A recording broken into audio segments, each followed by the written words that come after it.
Isa sa mga nakakakilabot na istorya ng KMJS Gabi ng Lagim the Movie na mapapanood na simula November 26 sa mga sinehan, ang kwento ng Pinoy seaman na si Mark. Sa gitna kasi ng kanyang paglalayag, nakakaranas siya ng mga kababalaghan sa barko. Nakainkwentro niya ang tinatawag nilang pochong. Hindi lamang mga naglalakihang alon ang nagpapatindig ng balahibo ng ating mga marino. Dahil kahit pa nasa gitna sila ng dagat o ng kawalan, hindi sila nakaligtas mula sa mga nanggagambalang kaluluwa. Minsan may mga kumakatok doon sa baba, pero pinuntahan mo, nawawala. At may isang Pinoy seaman na ang nakainkwentro nung naglayag siya sa barko, multo na kinatatakutan ng mga Indonesian, hango sa kanilang mga kwentong bayan, ang pochong. Ito ang basihan ng isa sa 3 istorya na tampok sa KMJS Gabi ng Lagim, the movie. Opo, ang taunang Halloween special natin dito sa KMJS. Ginagamit yan ng demonyo para kumapit sa kaluluwa ng tao.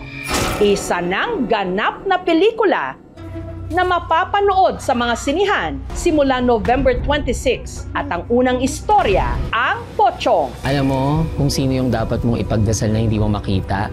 Si Pochong. May eksklusibo kaming pasilip sa inyo sa set ng pochong sa gitna ng laot. Hindi lang ho tayo dito magte-taping o magsushooting ha. Doon tayo sa malaking barko. Ang kwento, pagbibidahan ni Miguel Tan Felix, nagaganap bilang seaman na si Mark. Maharap ko to eh. Para kay Lola din. Hi! Hello! Seaman na seaman. O, tingnan. Nga po eh. Ay, ganap na gano'n eh. Kamusta? Okay naman, very exciting po yung taping namin. Mahirap din dahil first time kong mag-taping sa barko. Pero exciting kasi hindi po lagi nag-horror eh.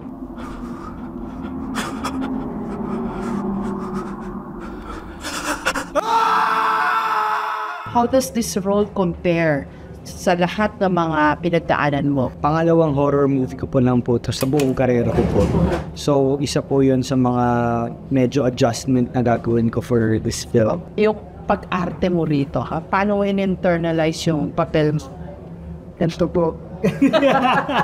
Binasa ko po na mabuti yung script. Tanong-tanong sa mga kadete pong nandito sa barko. Tama po ba yung ginagawa ko? Parang toned down ba yung acting? Dahil movie po ito, malaki po yung screen natin. Oo. Hindi nyo po kailangan gumalaw ng malaki.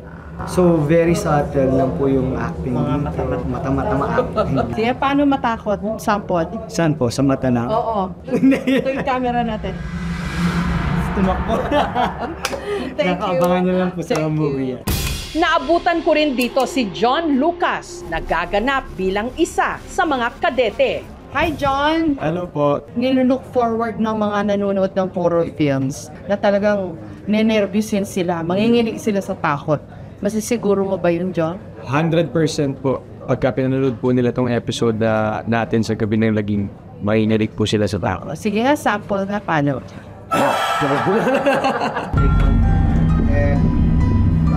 Si Christopher Martin naman ang magbibigay buhay sa karakter ni Rolly, na isa sa mga kaibigan ni Mark. Hi! Christopher, nagulat siya. Opo, kasi pinapractice ko po magulat. Parang, sanay ka na magulat.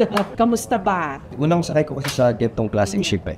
So parang ako pagkapasok pa lang, ang gito pala yung buhay nila dito. 1 to 10, gaano nakakatakot itong Gabi ng Lagim? 10. Uy, bias ka. Hindi kasi nung pinapasok ko yung story, sabi ko nga, for me, ang pinaka na-appreciate ko po yung delivery ng story. From beginning to end. Ang pochong hango sa Indonesian folklore. Ayon sa tradisyon ng mga Indonesian, kapag namatay ang isang tao, binabalot ang katawan nito ng puting tela bago ilibing. Itinatali sa ulo, kamay at paa.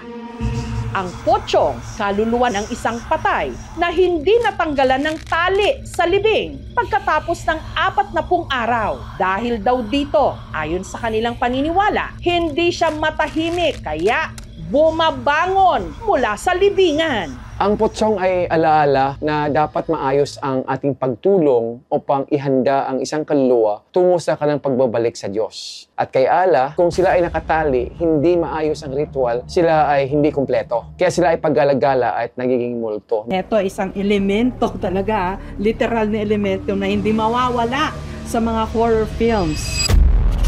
Prosthetics. Yay! Ikaw si Pochon. Ilang oras ginawa yan? Almost 1 hour. 1 hour? Hindi makate. Medyo po. Paano mo ginawa tong role mo? Medyo hirap. Usually po itong po ang pinakakarakat.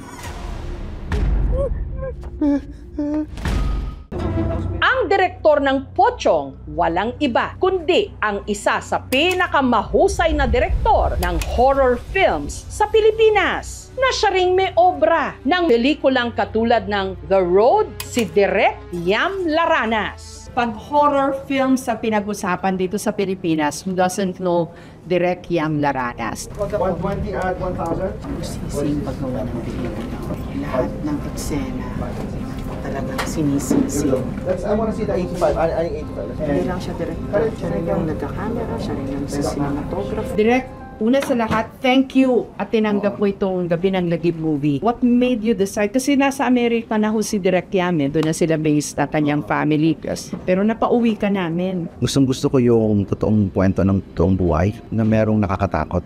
Yun yung magandang ikwento dahil gusto ng tao malaman yung true story ng buhay nitong ni Mark na seafarer at nagkukwento siya ng mga kababalaghan, nakakatakot sa barko. Ano magdadala dito, Direk? Is it the story or camera shots? Yung story given na yon. So ang kailangan dito is ibibigay mo yung lahat ng elements, kunyari camera angle, lighting, yung makeup, prosthetics, dun yung elements of scares, para they all have to belong to the story. Bilisan nyo naka-high speed tayo. Faster. So hindi lang storytelling, pati yung technical aspect. No, tama. Because nga ang technical aspect ng filmmaking is storytelling. Sinasama namin sa kwento yung cinematography. Bilang pagsaludo rin sa ating mga marinong OFW, ipapakita rin sa pelikula ang katakot-takot nilang hirap at sakripisyo sa pagtatrabaho sa barko. Ako yun yung parte ko. Yun yung trabaho. Kumbaga, ako ay naglilinis sa mga matataas. Okay, grab the hose, John! Kaya lalo nga kami bubilib sa kanila, lalo yung mga kadete natin. Kasi usually, nakasanayan natin mula bata tayo, pagkasiman ka, laki na sahod mo. Pero di natin nakita yung hirap ng ginagawa nila sa barko. Ang malaking kaibahan ng KMJS Gabi ng Lagim the Movie sa ibang horror films, ang mga kwento rito base sa totoong buhay. Gaya na lang sa Pochong, ang role na ginampanan ni Miguel na si Mark. Hango talaga sa nakakakilabot na karanasan ng isang totoong seaman mula sa Iloilo, si Mark.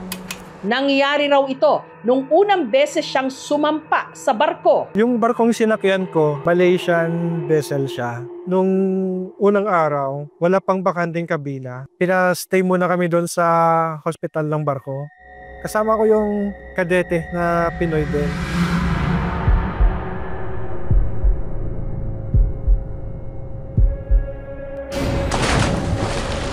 Yung higaan namin, para siyang tubig, unti-unti kaming nalulunod. 5 araw din namin na-experience yung ganon. Pero hindi pa raw doon nagtapos ang mga kababalaghan sa loob ng barko. Ako lang mag-isa doon sa may harap ng bridge. Lumamig yung buong bridge.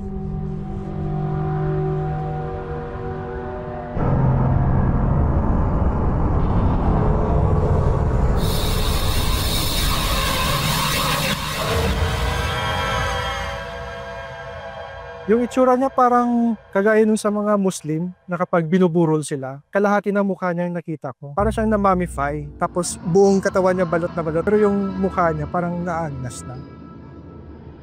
Nung kunuwento ko sa mga kasamahan ko na Indonesian, sabi nila, yung nakita ko daw na multo na yon ay tawag doon ay Pochong. Na dati daw, meron daw na aksidente na crew habang nagtatang cleaning. Nahulog siya mula doon sa itaas hanggang sa palapag ng bodega. Dinala siya sa hospital ng barko pero hindi na yata naagapan. doon na siya namatay sa hospital na barko. Binalot siya sa telang puti. Hinala ni Mark ang sinawing palad na crew ang siya raw nagpaparamdam sa kanya. Sabi-sabi nila baka humihingi daw ng hustisya, baka hindi daw nabigyan or nabayaran ang pamilya. Marami kasing na-aksidente din dahil nga sa delikado din ang trabaho sa barko. Sabi nga nila kapag sumampa ka ng barko, yung isang paa mo nasa hukay. Iniwan na raw ni Mark ang buhay sa barko. Nagtuturo na siya ngayon sa isang maritime school sa Iloilo. Hanggang napanood ni Mark na naghahanap kami ng mga isasamang istorya sa KMJS Gabi ng Lagim the Movie. Ipinadala na nga niya ang karimari-marim niyang karanasan. Siyempre excited din po ako nung nalaman ko na isa sa mga kwento ko ang ipapalabas sa Gabi ng Lagim the Movie. Makakaligtas kaya ang mga marino kay Pochong o malulunod sila sa hilakbot? Nakakatakot na nga mismo ang hirap at sakripisyo ng libo-libo nating mga kababayang seaman. Pero mas maglalayag ang pangamba sa ating mga dibdib sa dalang kilabot ni Pochong. Kaya ngayong November 26, tawagin na ang buong pamilya at barkada dahil ang KMJS Gabi ng Lagim the Movie nasa mga sinehan na.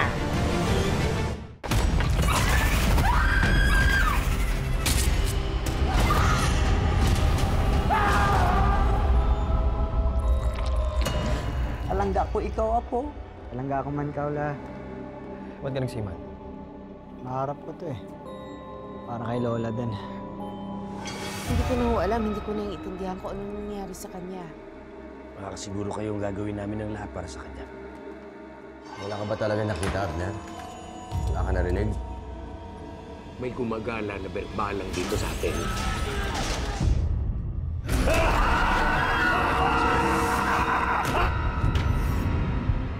Ang mga nangangambang puso't isip, ginagamit yan ng demonyo para kumapit sa kaluluwa ng tao. Alam mo kung sino yung dapat mong ipagdasal na hindi mo makita? Si Pochong. Kumakain ng patay, may mata ng pusa, may pakpak ng pamuti, lumalakas kapag kabilugan ng buwan. Mag-iingat ka sa masusunod mo sasabihin.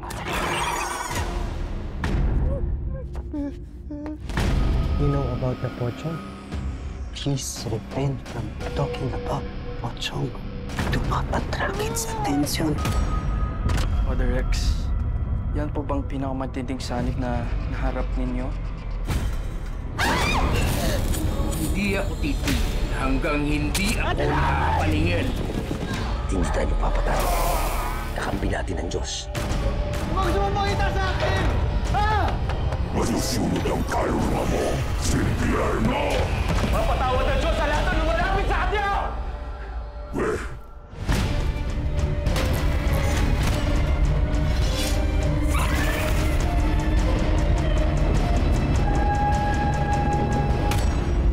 Ito po si Jessica Soho at ito ang Gabi ng Lagim.